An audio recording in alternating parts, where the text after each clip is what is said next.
Mathias Sipuga okulongoza party okyogerako ki? It is a wastage of time. Omuntu tayinza kumala budde bwonna na planninga najja na unveiling and you just said it's a wastage of time. Wastage of time. Mathias Sipuga has over 20 years of experience in the political system of Uganda. In over 20 years, what happened to they have in 2011 waliwo ekibiina kye baateekawo bakiyitanga nva ku suubi bino byajjo balina gisisi manyi gisisi balina eno democratic waliwo eyo DP block eyo nayo yaabwe kati ebyo byonna byalazeewa mu myaka 2 buli lunaku onaabeeranga weeyubula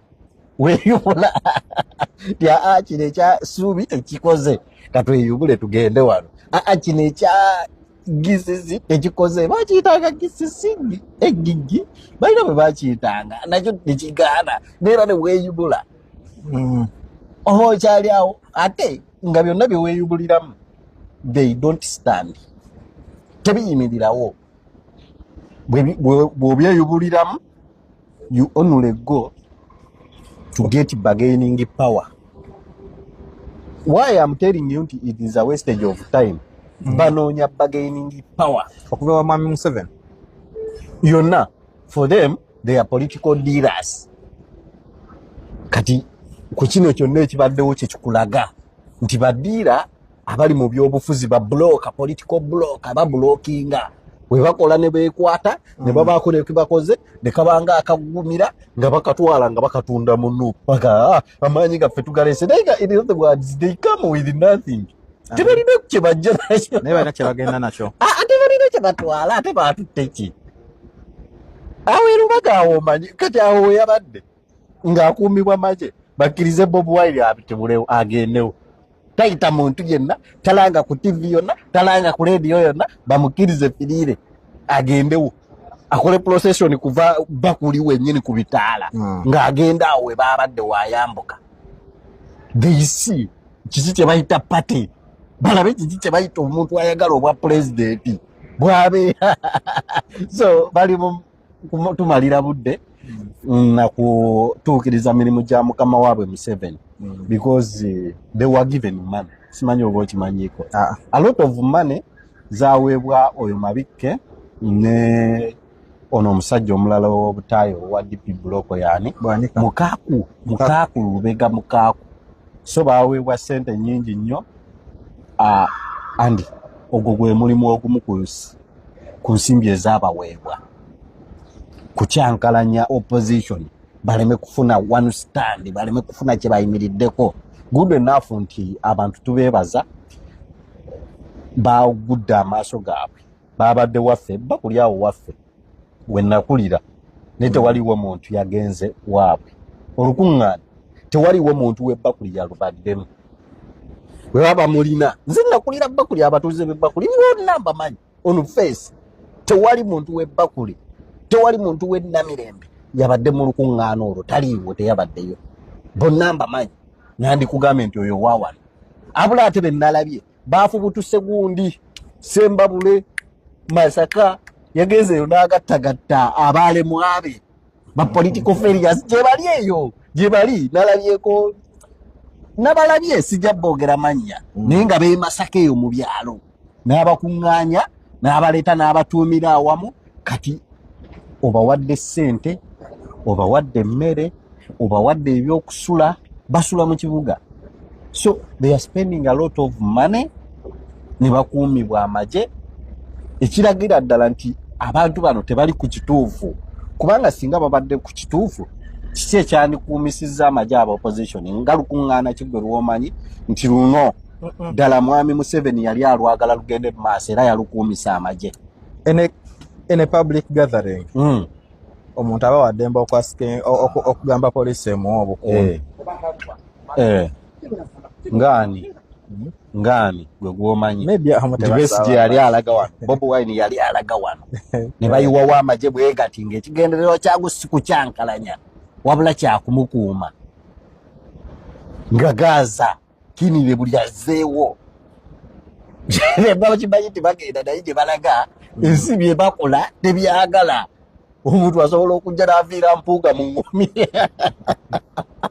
so kati lwaki mwesiba mu bintu nga mukimanyidde ddala nti ensi tebyagala nne mweyongera okubyesibamu. In other words, Mpuuga ali mu kutuukiriza mirimu gya mukama we Museveni ne Anita Among egy'okukyankalanya opposition. However, olusozi lwayolekedde lunene nnyo because buli kyakola kati kibeera gadibe nga lye. Byonna ebigambo ebyayogeddwa ku mukolo tewaliwo kiraga nti bano b'opposition abalwanyisa Museveni. Byonna ebigambo ebyayogeddwa by'opposition erwanyisa Nuupu. So kati you can ask nti is Kyagulanyi daliyo president of Uganda? Kibaagala okututegeeza. Their target was Kyagulanyi. Kyagulanyi, not Museveni. Their target is to put it down Kyagulanyi. Okay, Kyagulanyi bw'abanga mukyamu nnyo. Mpuuga we believe Kyagulanyi mukyamu nnyo. Kiki ekikwetaagisa okumanya nga banoonya bargaining power? Kiki ekikwetaagisa okuteekawo ekibiina ekijja n'otagenda ku Kyabesigye? Kyagulanyi ye mubi tukkiriza we accept.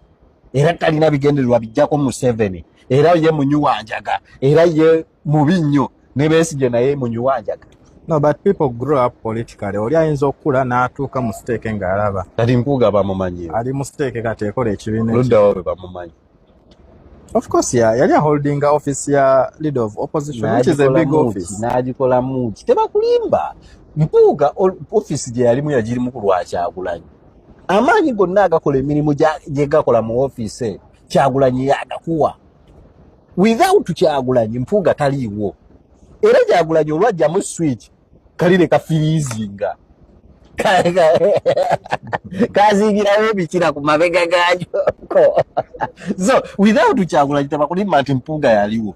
Oba Mpuuga yali asobola okubeerawo. Ng'era bwe kiri kati nti taliiwo Mpuuga takyasobola kuwangula kalulu yadde ak'omuluka. Waliwo akasajja nakalabye kali ku TikTok okwo.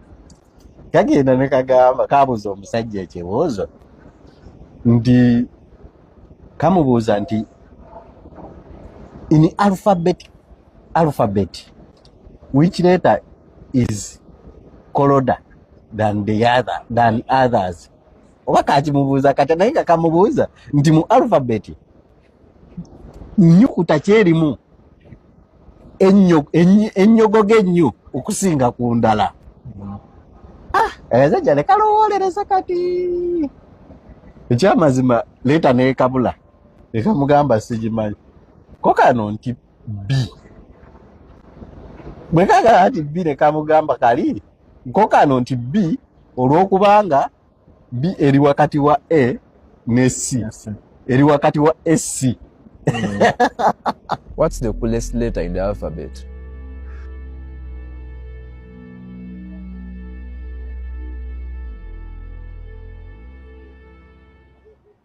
It's B.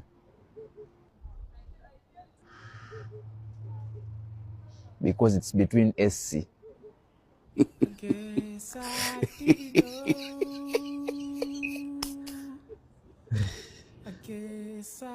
I think this guy is a genius. Talking about him is really difficult, but it is true, he's there. And yeah. Yolokolaga B eri wakati wa SC. So kati yenyogoga. So kati yesinga obujjogovu. Owulira nti ayinza okubeera omutuufu mu byayogera ninga ate byakigwagwa. Okitegedde? So okwogera ekituufu oba ekifaanana ekituufu tikikufuula mugezi. Mpuuga newankubadde ng'ajja n'ayogera smartly dressed n'alaga nti nno mwegendereza nnyo mu byayogera era n'alaga nti nno mugezi ebyensusu byonna byayogera bisigala byakigwagwa kubanga biba tebirina gye bitwala lutalo lwaliko bisigala byakaakasajja.